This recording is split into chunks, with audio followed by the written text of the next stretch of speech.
I will call the Concord Township Board of Trustees September 20th, 2017 meeting to order. Please stand for a pledge of allegiance. I pledge allegiance to the flag of the United States of America and to the republic for which it stands, one nation under God, indivisible, with liberty and justice for all. And I will say that I've done that.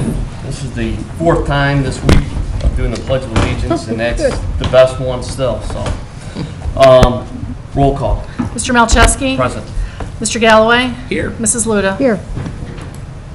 Okay, we have approval of minutes, trustees meeting minutes. April 2nd, August 7th. August 2nd. August 16th. April 2nd. August 2nd, August 7th, August 16th, September 6th, 2017. Mr. Chairman, I reviewed all of these. I didn't have any changes. Nor did I. All right, then those will pass. Changes, reports, Amy. I don't have anything this evening, Mr. Malcheski. All right, so I had several stormwater. I owe one person an additional call on stormwater issues. I had issues over on sightline issues over on Morley and Hoos that the county is to take care of. My understanding is that they will either get out there before they start doing their road project over there on Morley and Hoos intersection, or they will get out there and do the sight lines before then. The resident was okay with either way, so. And my guess is I think the county's got to go out there, they're going to do all kinds of trimming before the end of the season. So my suggestion to them was that they should be doing that mid-spring because that's when the leaves are there, and when the leaves drop, the sight lines are better. Additionally, still having problems with water lines, pains of water. So we need to get. They need to get back to us about what they need to do, or we need to talk to the county about. Well, Mr. Chairman, you know I brought that up at a meeting recently with the county administrator as they're working on that franchise agreement that we would like to have some input on it as it relates to those water lines and the effectiveness of the upgrade and replacement program that the city is engaged in, or in this case, not engaged in. My understanding is that they have allegedly money sitting aside to make those improvements. I don't know if that's true or not true. Those are coming from, guys that are in the hole that I'm talking to as they're making the repairs. So, and they're certainly understanding of our predicament. Chris, anything you have? Just a couple calls on some traffic issues, and then specifically some questions on the Auburn Road and specifically the Morley-Prouty interchange improvements there in terms of the repairs and repaving, the mill fill as we call it. As you know, the mill was done. That was done about a week ago, and as part of that process, the contractor didn't let us or anybody know that they were coming out to do it that day, which apparently under the county contract they're allowed to. They just have to get it done by a certain point. But they didn't create any detour signage, which caused a lot of people to be stuck in traffic on Prouty for a lengthy period of time. I've talked to some folks that have said that they would have detoured had they known that they were going to get stuck for 15, 20 minutes at a time. So I've asked the county to reach out to the contractor and to make sure that when they come back for the paving, that they put signage up at different ends of the roads, on the different roads, be it Morley, Prouty, to give people that are local, that know the way around, that may choose to do a detour, at least warn them of the potential for delays so that we don't run into that situation again. And the county indicated that they would reach out to the contractor on that. My understanding is that's all supposed to be completed by, they're contractually obligated to have it done by October 15th. So hopefully they come out to pave sooner than that. How close are they on the bridge? Tomorrow, end of working day tomorrow. It will be done. That's a day early. The chief confirmed Confirmed that that, with the huh? Oh, good. contractor. He posted that on Facebook this afternoon. That's what I was just looking for. but he did confirm that with the contractor for ODOT, that they Great. will finally get that open. So that's one bit of happiness to share. We don't have much, but. All right, Connie, anything? I just had a couple questions about the bridge, and that means it's going to be open a day early. That's great. Thank you. Okay, department reports, Kathy. Just to follow up on a couple items that you just mentioned, I did speak with the City of Painesville's water superintendent, or the utility superintendent. He did indicate that they're doing a water study that includes Concord, because they manage not only our water lines, but also, of course, their own, but Painesville Township, Leroy, and one other entity. And this is obviously going to be done in part prior to the franchise agreement with the Lake County Department of Utilities. He expects that that water study is going to be done before the end of this year, and he said he would share that information with us, and it's kind of just analyzing, again, everybody's needs and those that they're responsible for. Obviously, they have projects that are already on the docket. Are those capacity needs or are those infrastructure needs? I think both. He didn't go into a whole lot of detail with regard to how the study was going to be conducted, but he said that he wanted to have definitely a follow-up meeting with us before that's done. So, and also just to add with regard to the road work that they are doing, not that this helps our residents any, but keep in mind, they are also, as part of Prouty and Morley and Auburn Road, the county is grouped in a section of Painesville Township. So they are rotating between each location. So when we don't see them here at Auburn or Prouty and Morley, it's because they're in Painesville Township.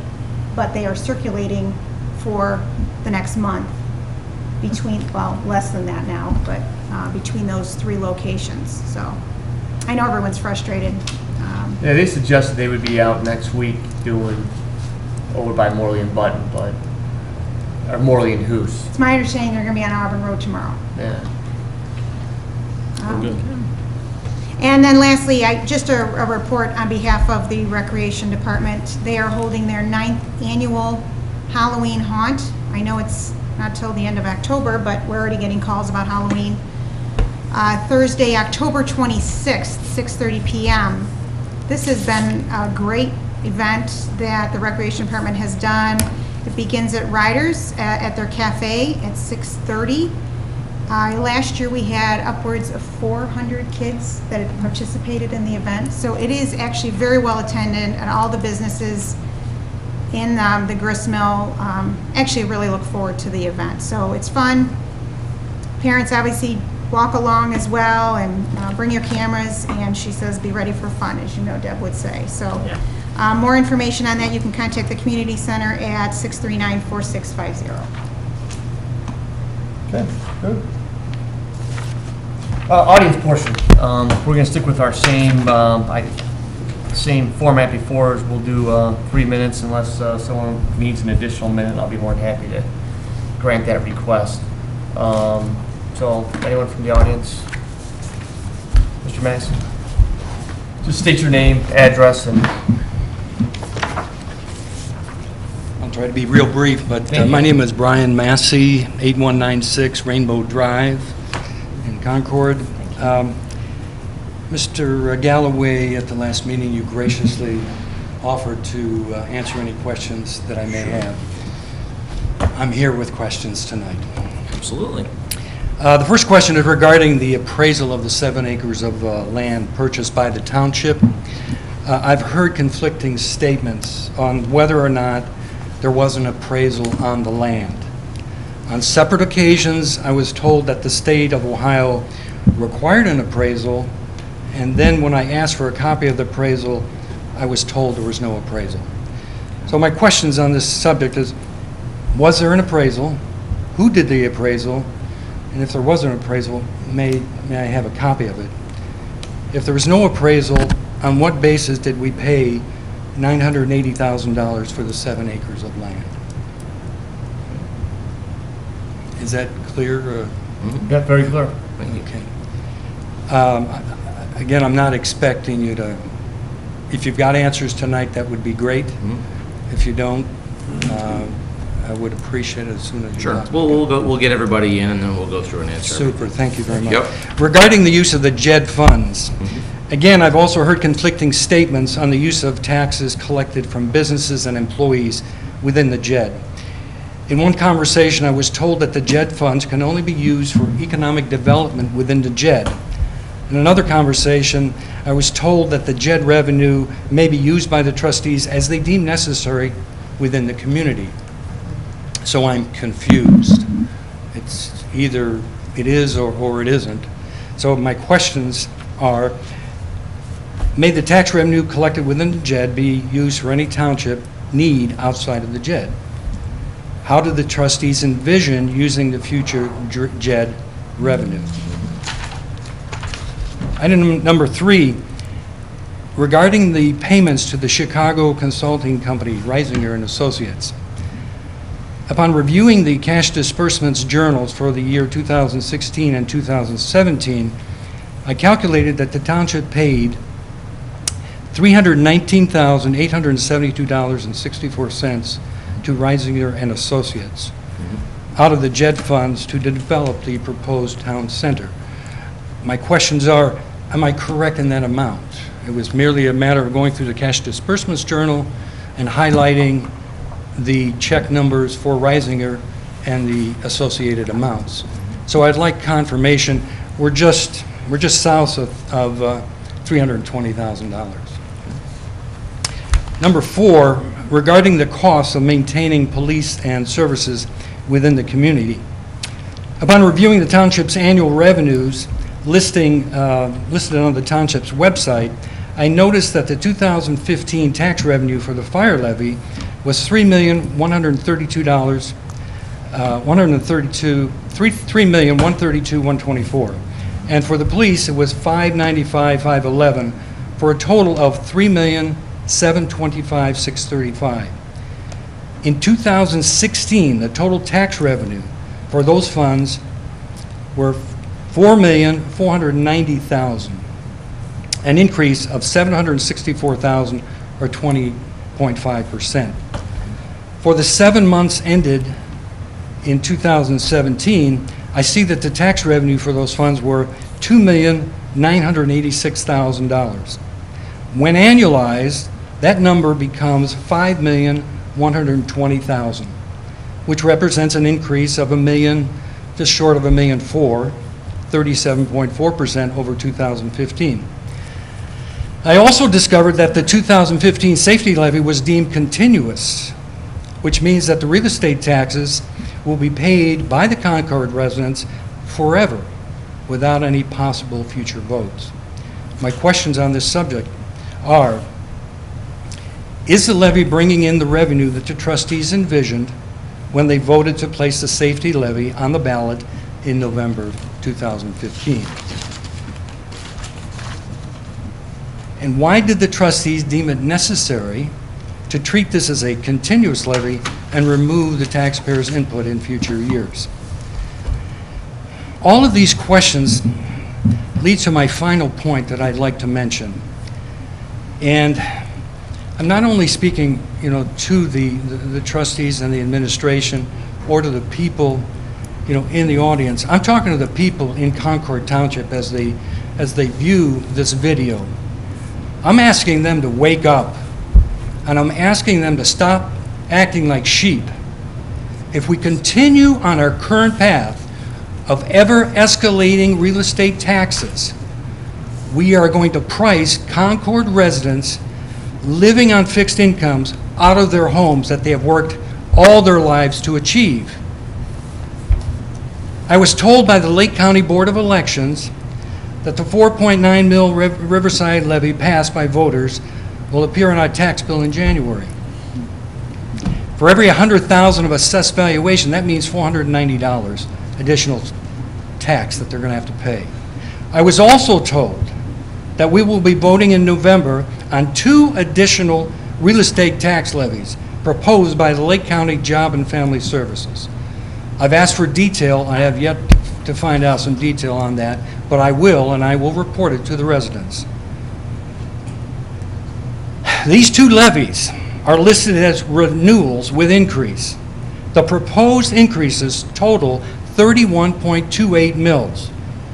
For every 100,000 of assessed valuation, that means an additional $3,128 annually in taxes. You know, all I've wanted to do is to spread the truth and light. But as sure as I'm standing here, I believe darkness is enveloping us. And if anyone is to be offended, let them be offended by the truth. Our institutions at all levels have failed us. Citizens have become complacent and secular. Many churches no longer preach the Word of God, but rather social gospels. We're looking for political solutions to a spiritual problem. When you destroy the family, babies, and morality, a society collapses. All we have to do is look at what's happening in Europe. It's foreshadowing what may happen in our country. Thank you. Thank you.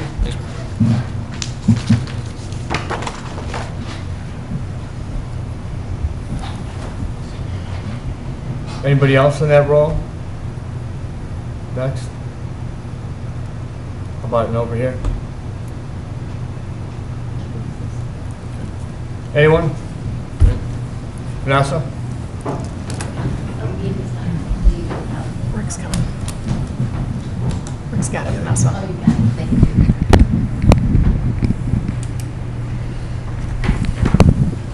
Hello, what happened to our court reporter? She's on vacation. Oh, You're on video. do I need to state my name for the record? Vanessa Pesic, 11705 Galley Court. Thank you. I had a question regarding the request for proposal, or the RFP, which was initiated in May and recently extended until October 30th. I know that there were 2 responses at the time of Part 2, and I was wondering, we're now in the interviewing phase, and I was wondering, is the interviewing, how is that going?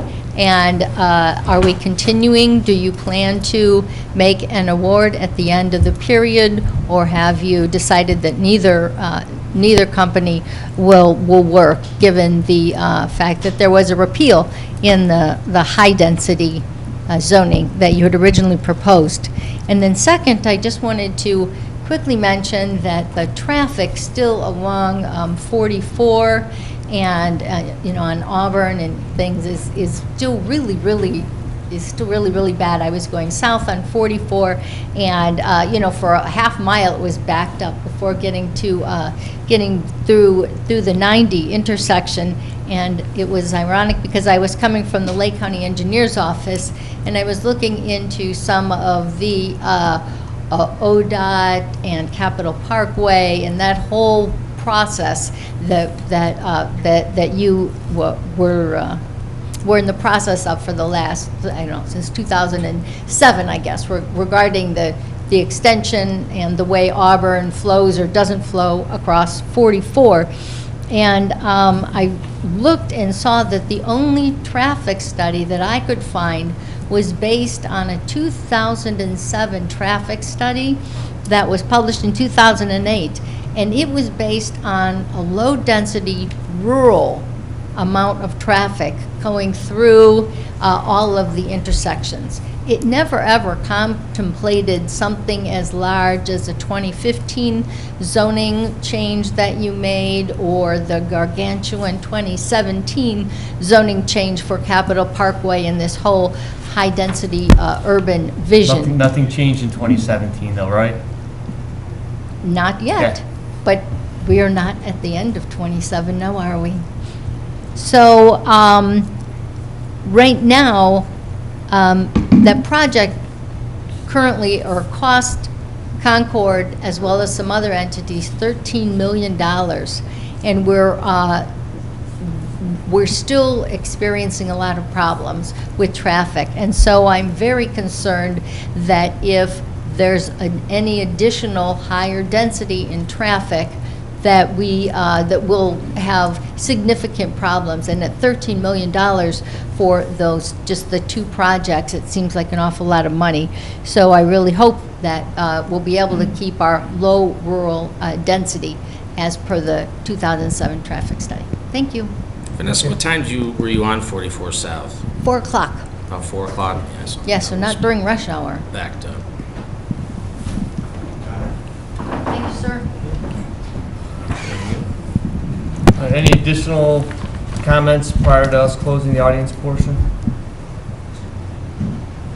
Mr. Chairman, I believe there's a student here. Oh. Well, as tradition, I assume you're from Notre Dame. I am. I've not seen a Lake Catholic kid here in a long time. Why don't you come up here and just introduce yourself? No address. No address, just maybe let us know what school you would like to go to. Hi, my name is Anna Egensberger. As you guys have heard, I am from Notre Dame Cathedral Latin. I am currently a junior there, and I am interested in going to Otterbein University in Columbus. I would like to ride while I'm down there, and I would like to major in political science, and then go to get my law degree, and then continue a path in politics. There you go, Mike. Well, maybe you and I should have a conversation afterwards. I would love to. I will. Scare her straight away. Bob. Yeah. Thank you very much for being here. Thank you. Appreciate it. Thank you. Brightens our day. Okay, I'll close the audience portion. Chris, do you want to tackle with regards to the RFP? Both of those proposals were not acceptable based upon the existing zoning. And I believe that one was pulled, and I don't know what the other is doing. Do you know, Kathy? So it's in the phase 2 Okay. of the RFP process. Yes, in response to your comment, there is now only one that is still interested in pursuing. We have not conducted interviews yet, and they are working on updates, recognizing the current zoning that's in place and not the repeal of zoning. So at this time, we don't have any new information until those meetings are had. But that is the status today. Okay. Dealing with Mr. Massey's first question with regards to the appraisal, the comparables on acres with both Vista Springs and Kathy, and I keep on forgetting the name of the other Concord Village Rehab Facility. Concord Village Rehab Facility, And specifically Lake Health. which is Lake Health, Well, and then it not was specific. and then it was Lake Health's Lake Health across the street. across the street from that 7 acres. They were, I thought one was 150 an acre. We purchased ours for 140 an acre, but maybe I'm mistaken, and so some record will bear that out. I don't have those records in front of me. I know that I saw ODOT appraisals. There was a significant amount of them because of when the road was being placed in there.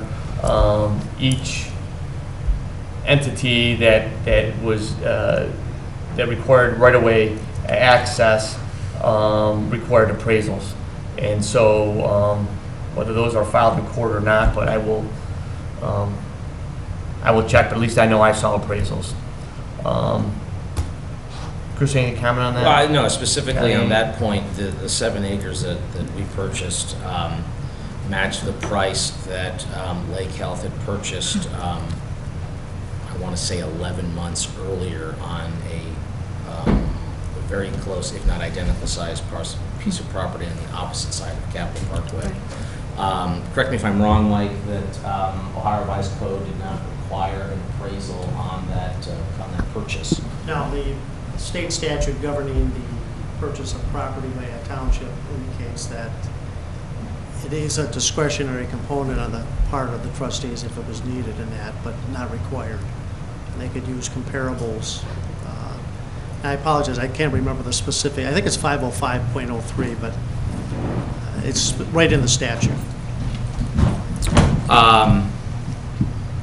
So in our discussions with Concord Real Estate, they were looking at a sale of the, obviously based on what Lake Health had paid, and then what they were engaged at with other entities, Concord, Vista Springs. Vista Springs were right there, yeah. Yeah, so the comps were all known because some of those transactions had happened, like Lake Health. As far as the state of Ohio requirement, you mentioned a question as to whether the state of Ohio required it. Probably just confusing that between the requirements that the state of Ohio had on the road project in terms of their appraisals of the property that was acquired for Capitol Parkway and Cryle Parkway. Those, under their rules, my understanding is required an appraisal, and they went through that process. Do you want me to just keep going? Yeah, well, let me take two. With regards to JED fund use, and I think I've been, my impression of the law on this, and I've done 4 JEDs, I've been involved in 4 JEDs, and then certainly this JED, is that the JED monies have to have a nexus to the area. Now, that does not necessarily mean it always needs to be exactly inside the JED boundaries, but it has to have some close associations, a relationship to the area. And I use the example of if for some reason, because of traffic or whatever may occur, there is an intersection outside of the JED area that needs to be upgraded, needs to be changed, needs to be altered. You can use those funds there. If there is additional policing necessary, you can use those funds for that. As time goes on, I believe that nexus becomes more liberally interpreted. I'm curious, the JED law is an unusual law because it started out as a use for stopping annexation, cities annexing townships, and then it got revitalized and townships and cities work together to make it an economic development endeavor. And then I would say that some townships misbehaved or some cities misbehaved with those things, and the legislatures went out there and really kind of revamped it again and restricted that. It reduced it from what ours was almost there was maybe 10 or 12 sections of the law when we formed ours back in 2008. They have now condensed it, I believe, in all one section now, and they made a lot of tweaks there.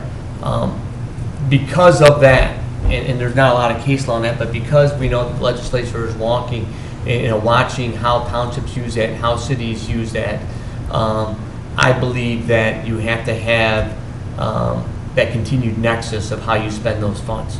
And certainly as time as that JED begins, certainly that nexus has to be really located inside those JED boundaries. As time goes on, I think you can have a more liberal interpretation. That's my interpretation of how the law is. I base that based upon how there's some limited case law, some limited Attorney General reports, but probably most importantly, how the legislature has won and revamped that based upon really slapping other townships and other cities in the hands. So that was your second question. Connie, you want to add anything to that? I was just going to say that as we add parcels to the JED, the use will be expanded as well. Yeah, I think Paul gave a good description of the JED laws and how that works. we have a slight disagreement on the liberalness, if you will, in terms of the ability to use those funds. And again, a lot of that comes down to interpretation, because there's almost no case law, and there's very little from the Attorney General, and there's very little from the auditor as it relates to JEDs in the state of Ohio in terms of how those funds are used. But as Paul mentioned, we've always been very careful, at least in the beginning stages of the JED, to make sure that we're spending those dollars on economic development activities, because we know that those are safe activities. That when the legislature originally created the JED language, the intent was, yes, to push back on annexation and give townships an ability to push back on the annexation that cities were engaged in. But it was also to encourage, obviously sharing of services and things like that between townships and cities. And the intent at the time, the authors say that it was for townships to spend those dollars on reinvesting in those areas in terms of economic development. So preparing other parcels for additional economic development, infrastructure. Perry Township, for example, they have an industrial park that they've been working to fill over time. So the initial intent of the law was to, was to be focused on economic development. And as Paul mentioned, those laws have changed, they tweak them. The conservative side of us says that we would like to continue to use those dollars for things like infrastructure, capital parkway, sewers, and economic development activities that we've been spending those revenue streams on. We believe that's the original intent of the JED language. But now that gets into the gray area that's ill-defined in the code and by case law, which is, can a township spend it on other things? I believe the answer to that is yes. I'm not an attorney, I'm not a judge, but I believe that a township can go and spend those things on other areas. So an example would be, and Paul touched on it, if you use JED revenue to purchase a fire truck, for example. Now you've taken JED revenues to purchase a truck that you didn't have revenue from another, from that source prior to, and then you've therefore alleviated the pressure on on a property tax levy. Those revenue streams then don't need to be raised from an additional levy or something along that nature. When we established the JED, it's a 100-year agreement.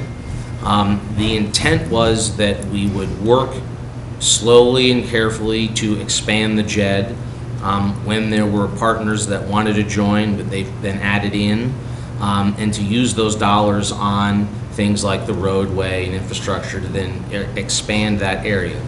And the reason being is to expand that area so that you can bring in additional companies, bring in additional revenue, and over time you'll expand that JED pot of dollars. The idea being that eventually the JED revenue should be large enough, a revenue source, that it will start to offset a lot of those costs like policing, fire, equipment purchases, additional, like plowing, things like that. It'll start to take some of that pressure off those levies, which, as you know, the only other revenues that we get as a township are property tax levies. So we have been sort of, I think the analogy I would give, Brian, is like you start a company and you've got a couple machines and you're making widgets, and the idea is to continue to take and reinvest that money in your company so that you continue to expand, hire more people, buy more machines, make more widgets, your profit grows, your overall pool of revenue grows. So that's been our approach, which is to steadily grow that, carefully spend that now on seeding those economic development activities, so that down the road, as costs continue to expand, as costs continue to go up, as they always do, the township will be able to have a revenue source that can hopefully cover some of those things without having to be solely reliant on property taxes. Well, let me give you an example, though. I think Vista Springs. So Vista Springs joined the JED. It built an $18 million facility. I believe, in the property taxes that will come to Concord Township, you know, just itself, you know, ignoring the Riverside and what goes there, should be $50,000 a year starting out. I believe additionally, and so that's going to go to the township. That's going to go to the township conference. That won't be part of what we consider JED revenue. I think you'll get at least that same amount initially with JED revenue from that entity. Well, I think that's still to be determined. Well, it's still going to be determined, but you know, I mean that's we're waiting for the rolls to come in, and again, that I'm talking about a whole year, not just the year that they opened up. In the JED revenue, then, are we just talking about employee taxes and corporate taxes? Yes. Within the JED? That's- So the real estate taxes are not considered? Not No. considered. No, that's just the standard property tax within the township. So that's been our approach on part of the reason we established the JED, and when we did that, obviously that was done at a time when the hospital and university hospitals had announced that they were coming to Concord. Our concern, of course, was that the township would not have a revenue stream to be able to handle some of the increased services long-term in that area. And we felt that it was necessary because it wouldn't be fair if you have increased costs in your commercial corridor to try to pass those costs on to homeowners around the township. So that was the genesis of why to create the JED, and then our approach has been to grow it so that we can grow those revenues. And I believe that's the correct approach. I think that is the correct long-term approach, reinvesting back in so that you can grow that pot. I think that's what I think, to your point, Brian, is that was you're looking for some sustainability, some balance, so that we're not relying on just property taxes or tax increases. So you look for lack of a better term, an alternative revenue stream. You know, the hospitals not only, you know, didn't pay anything, but then they also took a lot of the valuable commercial space there. And I would say that JED, the decision to do that JED in 2008 has borne out as wise when you look at what the state of Ohio has done with their state budgeting since 2011. You know, they've eliminated the tangible personal property tax. They've eliminated the state tax, which I agree with both of those things. And they've drastically cut the local government fund coming back to cities and townships and municipalities. What that has resulted for Concord is about somewhere in the ballpark, and Amy would have a little bit more specific handle on it, but somewhere in the ballpark of about a 15% revenue cut to the township. And that's also to county, other cities, and we've all experienced the same loss of revenues. The tax credits that we get on our real estate taxes, the 2.5% and the 10%, which is reimbursed by the state, does that come directly to Concord, or is that going to some sort of county pot? Basically what happens is when on those old credits is the state is picking up that portion. As you know, they've reduced that portion, and what they've done is they've gone and eliminated that on new levies. Only levies that are renewals, for example, our fire levy that's a renewal in November, would maintain that credit. So if a community eliminated that, it eliminates that credit. I am doing a study on real estate taxes, and it's over and above what any ordinary citizen could hope to even understand. It's so complex. It really is, and you're 100% right on that. And I will tell you that.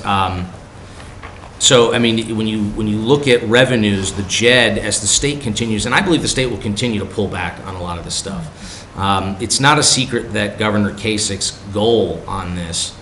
On these cuts since 2011 was to shift the cost of these things back to local government.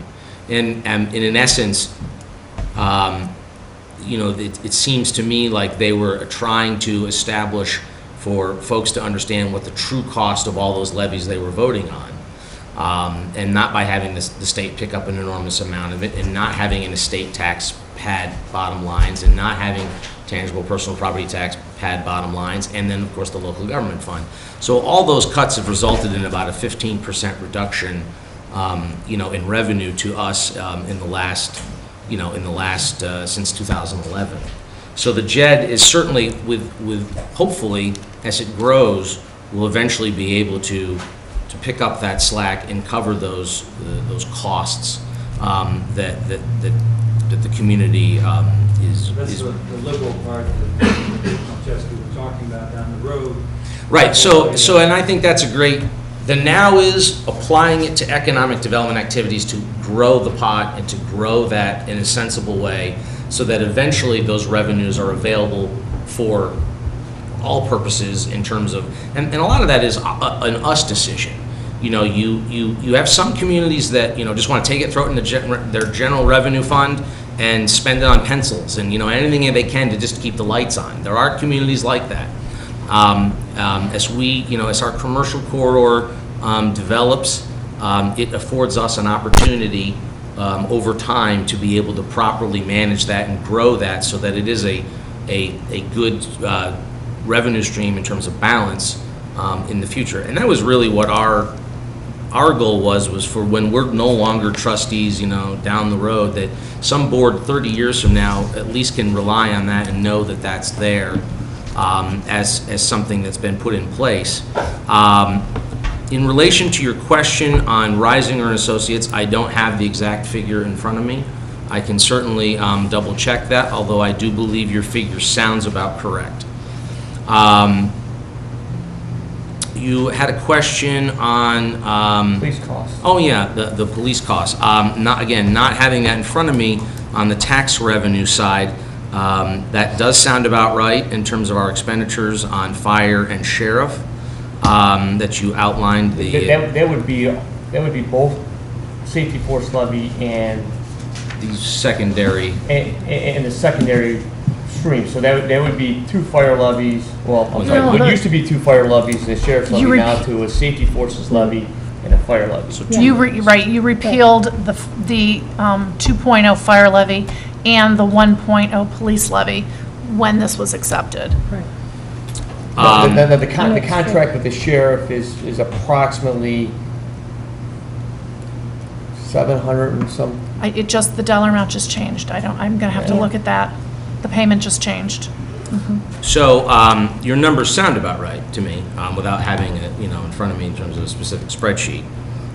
In terms of the fire. Was that what we were expecting with the levy? I'm sure you had an estimated number. Yeah, we get an estimated number from the auditor. As far as I know, that normally we look at that at the end of the year when we get ready for our budgeting going into next year to see that those revenues actually are meeting what we anticipated. It's not less than we anticipated, so it's on track or more than we anticipated. Usually, if there's something like that that's askew, Amy is quick to flag it for us if somehow it was off by a large amount. She does. Yes, I believe that that is doing exactly what we anticipated in terms of as a revenue source. You can appreciate my concern though for this real estate taxes. Brian, It's got to be really concerning for everybody. Brian, I'll share your concerns. I know at a previous meeting, I don't think you were here. Somebody was bringing up the road levy and talking about that, and I went back and just looked at levies in Lake County, and again, the overall complaint was our Concord taxes are so high. Everybody up here pays taxes. Connie owns an airport. She pays a hell of a lot of taxes. So I went back in again, talking about 2011 when they changed the budget and they made all those cuts. And I went back to 2012 just to go back 5 years and look at so that I could get an understanding of why my tax bill is going up, why your tax bill is, and everybody's is where these dollars are coming from. And I believe, and I could count it out, there was something like 11 new levies that were voted on and approved by the voters since 2012.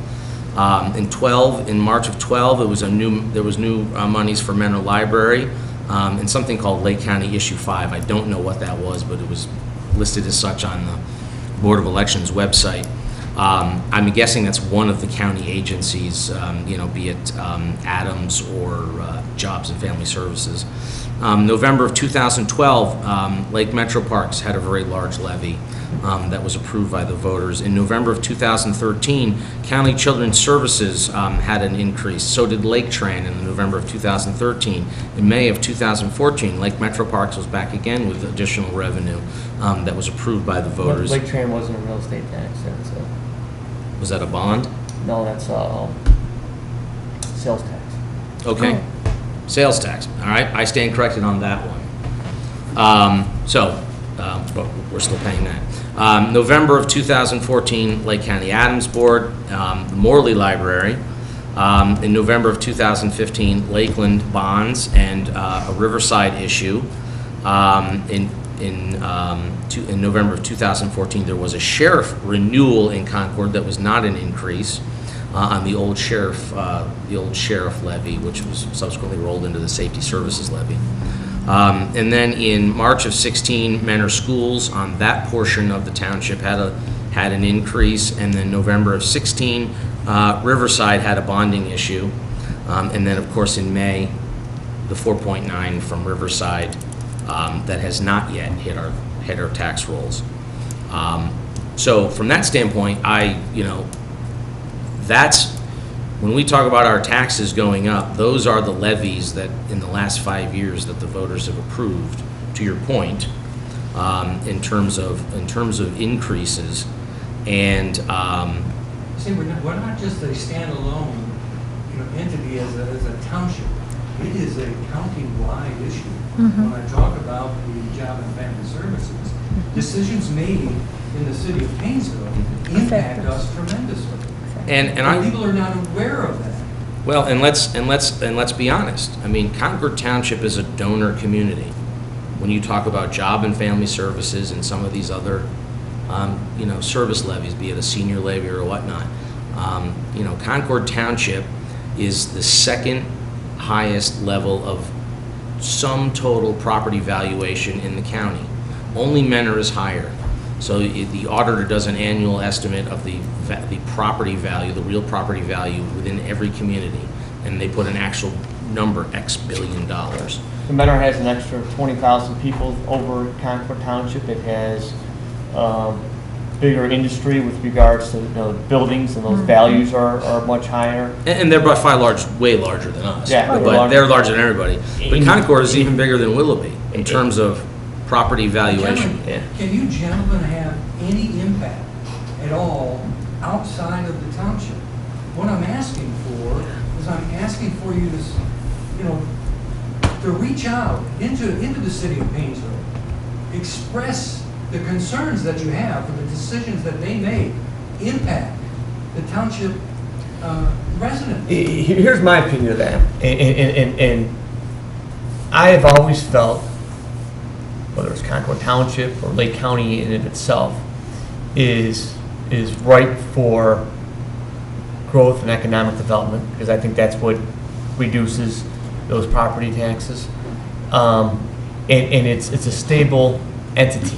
It never goes too low. When we had the recession or depression or wherever you call it, because it depends on how it affects you, back in 9 and 10, it didn't go as low as other communities, but it never goes too high. And I could tell you that, at least has been my position, is that, and the reason why, one of the reasons why the JEB was created by me and my thought pattern of voting for it, and one of the reasons why we make investments in that is because I think it's ripe for economic development to move forward and necessary for sustainability of Concord Township and Lake County as a whole. Now that's just how I see it, and I think it's necessary. I think when the state government cut a lot of these tax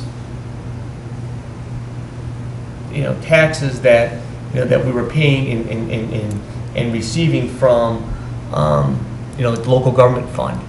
The purpose of that was to bring the issues that you're talking about back to the local level and make local decisions and have some of that control. And it's wise to be doing what you're doing and paying attention to those things. I'm sorry. No, I was going to say, Brian, I have conversations with county agencies all the time, the school districts, always looking to try to, to push our input in terms of what we think that they should be focusing on and things like that. To be frank, I mean, as you know, all those entities have their own managing boards, elected boards, and all the rest of it. Being honest, they usually don't listen. I think what we need to do, though, gentlemen, is that we need to make our citizens more aware. You use your newsletter that you send out. Well, we have to be careful about the newsletter because we can't engage in any sort of position on a levy. That would be an improper use of governmental dollars in terms of take a side on something or. But you can tell what's happening. You can tell the truth. You can tell the truth, right? Sure. Oh yeah, we can do outline in terms of what's. You can give both sides, both positions. Nah, that gets into a legal gray area doing the pro-con stuff on a township dollar. Facts, that's it. Yeah, and somehow we've got to make our residents more aware of what is happening countywide because it is impacting them. When you talk about the illegal immigration, that's impacted. I know it's not politically correct. Everybody runs away. You're called all sorts of names. But the reality is, those decisions that are made by the city of Painesville and all the individuals in that group where they're benefiting from the cheap labor, but putting the welfare costs on the rest of the taxpayers, I feel is totally unfair. And we should make residents aware of that. If they're, I want to be a watchman on the wall, as I will continue to be aggressive on all of these real estate taxes because I'm concerned for our senior citizens. I will shut up. Very kind.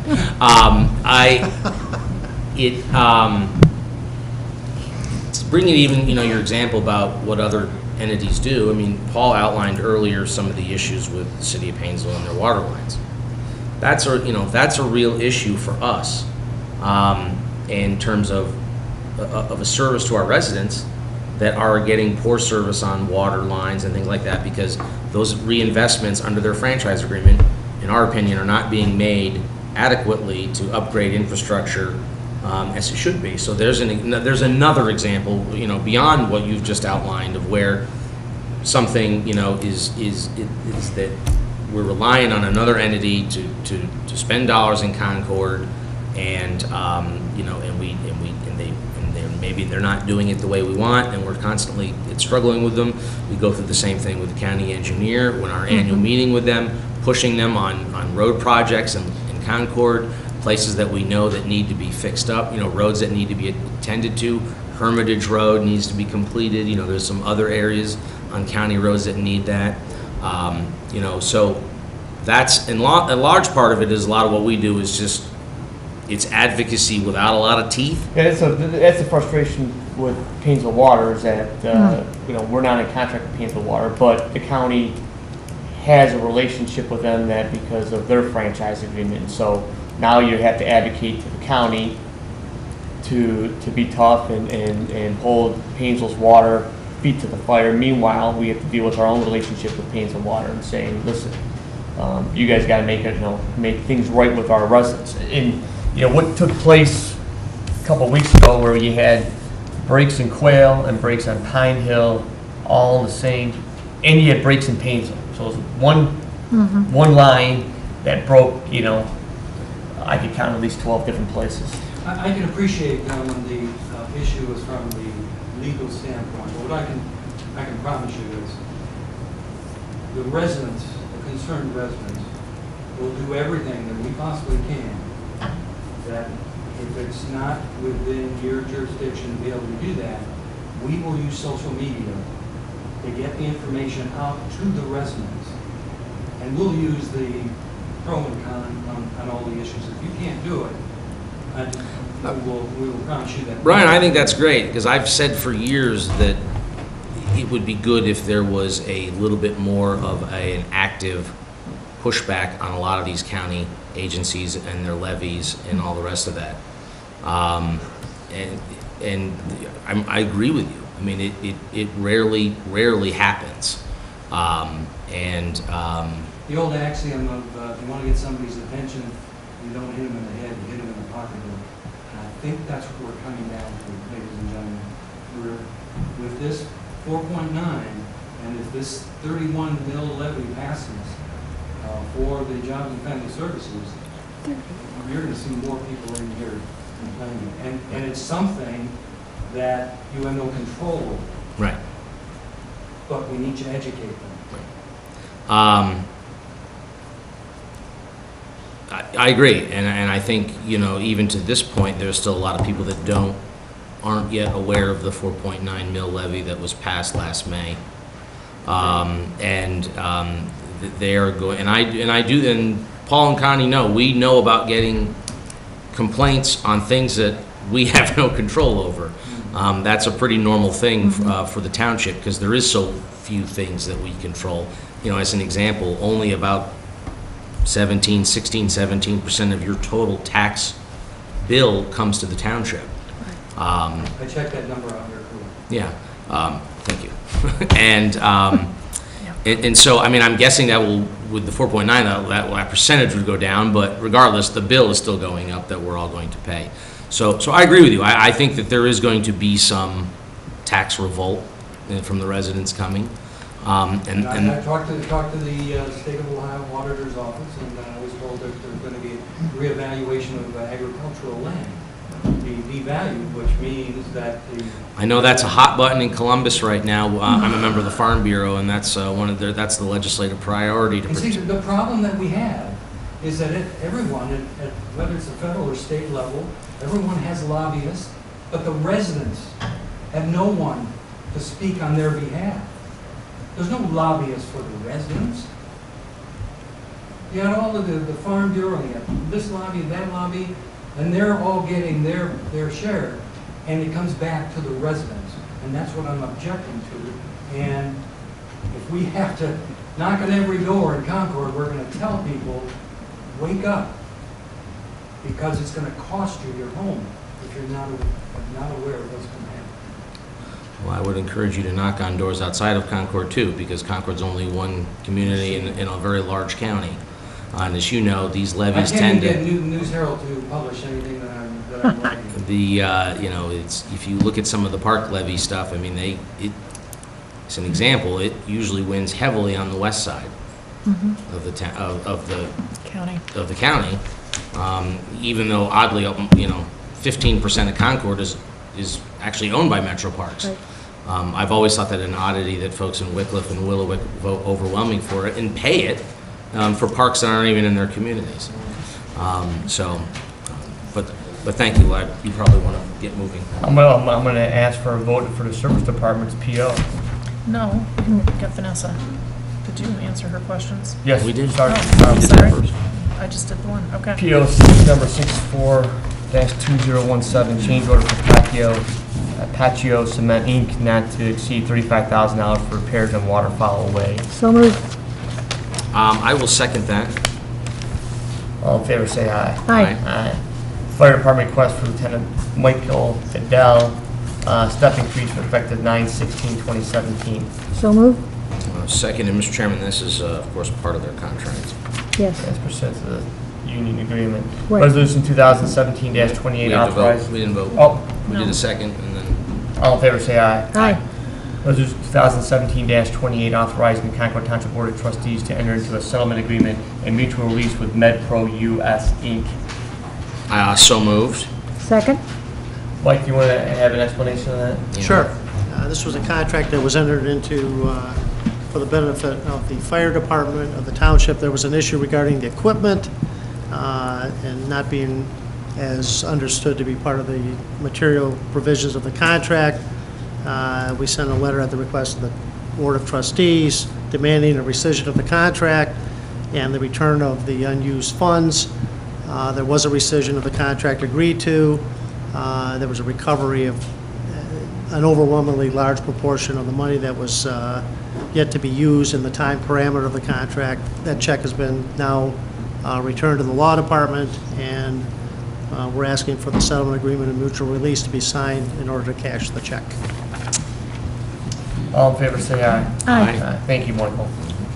Promote Daniel Stetch from probationary part-time firefighter paramedic to regular part-time firefighter paramedic effective September 20th, 2017. So moved. I will second that. All in favor, say aye. Aye. Promote Jesse Selby from probationary part-time firefighter paramedic to regular part-time firefighter paramedic effective September 2017. So moved. Seconded. All in favor, say aye. Aye. Aye. Fire Department PO 65-2017 to Countryside Truck Services for $20,000 for Fire Department. It's for repair and maintenance. Yep, standard PO. Mr. Chairman, I will make a motion to approve PO 65-2017. Second. All in favor, say aye. Aye. I want to have a quick discussion. We have trick or treat on October 31st from 6 to 8. I've had 3 emails. I had one face-to-face conference with a mother discussing moving that trick or treat date. It would be my desire to move that. However, because that lands on a Tuesday this year, we have no cooperation with any other communities. Is that Right. correct? That's correct. And that's my concern. We have the sheriff's department that it has patrols out for protection of the children that evening. You got Mentor that is, close by us. You have Painesville that's close by us. All are on guard for that October 31st date. What I would like to do is, unfortunately, not move it, prove that date, but let's note for the record that we need to spend time lobbying the other communities about a standard time throughout Lake County. Yeah, I agree with that. We go, of course, 5 out of 7 years we get the requests to move it. And I think only once were we successful in moving Halloween, but that was because of Storm. weather. It was the Right. 2006, the great 1,000-year flood, that we got everybody in agreement to move it. It is unfortunate. We did reach out to all our neighboring communities, and they all told us that they would not join us in wanting to move it. I'm not sure exactly what their reasoning was on that. But again, as you talk about trying to get other people to join you in something, and it would be unwise for us, as much as we want to move it, to go it alone, especially because of the confusion that it would create, especially the kids in schools and the kids from different communities like Leroy and Painesville Township and Mentor and Chardon would all be on different nights. So unfortunately, I agree with you. But my position would just be that we start off with the commissioner's office and work our way down, and maybe we get something from the commissioner's office. Well, That would help. and start with the mayors and managers as well. Sure. Yeah. Do we need a vote on that? No, You can just it's establish set. it. It's just set. Future meetings announcements on September, this Saturday, from 8 to 2, we have Brush Yard and Waste Day at Town Hall campus. That'll be done by the Service Department. Household hazardous waste at the Lake County Fairgrounds. So that's from 9 to 3. So from 8 to 2, Brush and Yard here. From 9 to 3 at the fairgrounds, household hazardous waste. And I would stress that the county has a list of things that you can bring to that. It's free, and I encourage folks to take advantage of it and to bring their toxic and otherwise items that they can't otherwise just get rid of in a normal landfill situation. And that same day, there will be an indoor garage sale at the community center from 8 to noon. Saturday, the 23rd. Yep, and I have that. That's at the community center. So. Yes. busy day there. With respect to Tuesday, October 3rd, from 12 to whenever we're done, we'll have the staff meeting in the conference room. From 7 p.m., we have the zoning commission meeting in town hall. Wednesday, October 4th, 6:30 trustees office hours, with our meeting following at 7:30. Okay, we'll close the meeting. Oh, I gotta sign.